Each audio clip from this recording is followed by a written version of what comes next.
Hey guys, Dr. Teresa Larson here. I wanted to introduce an expert in the hydration field, Dr. Anne-Marie Alf.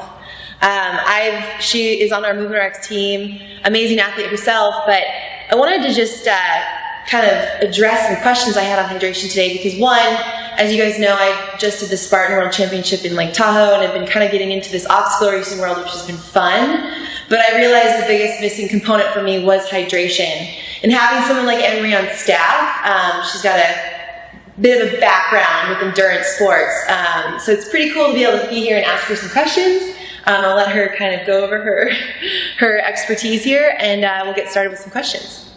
So for the past couple of years, I've had the opportunity to work with some endurance athletes, triathletes, trail runners, ultra runners, and have recently fallen in love with the endurance world myself, completing a half Ironman and a couple 50-kilometer trail races. So I've done a bit of research and kind of surrounded myself with people in the field that are really knowledgeable in the nutrition and hydration and electrolyte world to kind of help myself become successful as an athlete.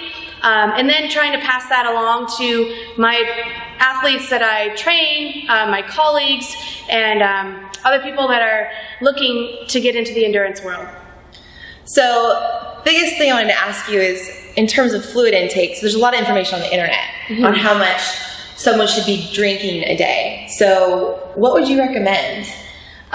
Generally speaking, you want to make sure that you're drinking at least 2 liters of water, clear water, per day. So if you think about your typical water bottle, this is about 1 liter, this size bottle here, so you need to drink about 2 of these per day.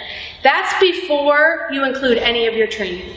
So if you're going to train, or on days that you train, let's say an hour of exercise, you want to add an extra 500 milliliters. So here we have about a 500 milliliter bottle for each hour that you train. So on 1 hour training days, now you're looking at 3 liters of water, and then adding a half liter of water for every additional hour that you train. Okay, so basically if I were to so I use CrossFit as a way to train for these races, or sometimes I go out and do tempo runs, it doesn't matter whether you're doing weight training or like a tempo run, whatever hour training, it's got to be a 500 milliliters or half liter. Generally speaking, yeah. On the days of tempo runs or higher, sweat output or calorie output, you may need to increase your water just a little bit, depending on the weather outside, if it's hot versus cool. But typically, in our workout, you want to be at about a half liter of water. Okay. So for someone like me, though, I mean, I'm not the average size woman, right? So I'm a little bit bigger. I know Vicious and Delicious intimidate people better than here. But like for me, is 2 liters of water a day like realistic for me? So more specifically, we can, there's a calculation for your body weight. So we can take your body weight. You want to be anywhere between a half an ounce to an ounce of body weight, ounce of water per body weight. So for example, how much do you weigh?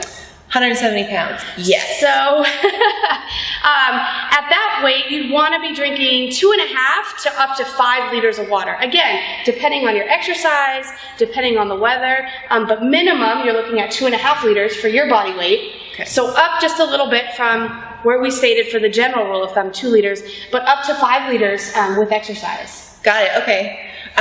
So cool. So what about like, if I lose water during training, so how do I calculate how much my body, so that's the general rule of thumb of like a half a liter of water for every hour of vigorous training, but I may be different because I might lose a lot of water.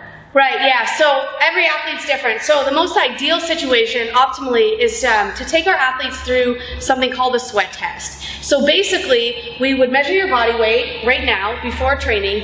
We'd have you go through an hour of typical training. So for example, Spartan racing, maybe let's go out on the trail, let's train for an hour, and then let's take your body weight right after. And then we would also have to calculate in how much water did you drink. So, hypothetically speaking, let's say we did your body weight before, your body weight after, and you drank 500 milliliters of water. We would subtract those from one another and see what you're still missing. Then we would know the amount that you're supposed to drink. Okay, got it. All right, so that makes sense. And you guys, I think we'll have this in the notes too, so you can reference the formula. Well, okay, so there's this big issue on electrolytes, right? So is it just water that I should be drinking, or like, what is this whole deal with electrolytes? Yeah, so actually the bigger deal, the more important thing is the use of electrolytes and making sure that you're using that. So when you're training, typically you sweat and maybe you get some salt on your skin, on your forehead, on your shirt. That's the loss of electrolytes. So our body has 5 main electrolyte sources: sodium, chloride, magnesium, potassium, and calcium. So you need to make sure that you're supplementing those electrolytes for every hour that you train. So if your workout's less than an hour, you can probably get away without supplementing electrolytes. But anything an hour or over, you're sweating, your body is using those electrolytes, so we need to replenish those. And there's multiple ways we can do that. Okay. So a couple different things. Just straight electrolyte sources. You can use something called Nuun. Nuun are effervescent tabs. You just pop them in your water, and this will help replenish your electrolytes. Usually recommend at least 1 tab per hour. Okay.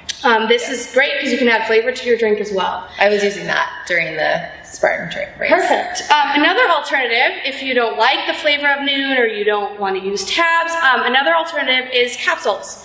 So you can just supplement with capsules, something called Salt Stick or Metasalt, 1 to 2 capsules per hour, again, depending on how much you're sweating, how many electrolytes you're losing. It's a super easy, quick way. You can just pop the tablet and you can drink that with your water. So now you have a balance of water with electrolyte supplementation. Awesome.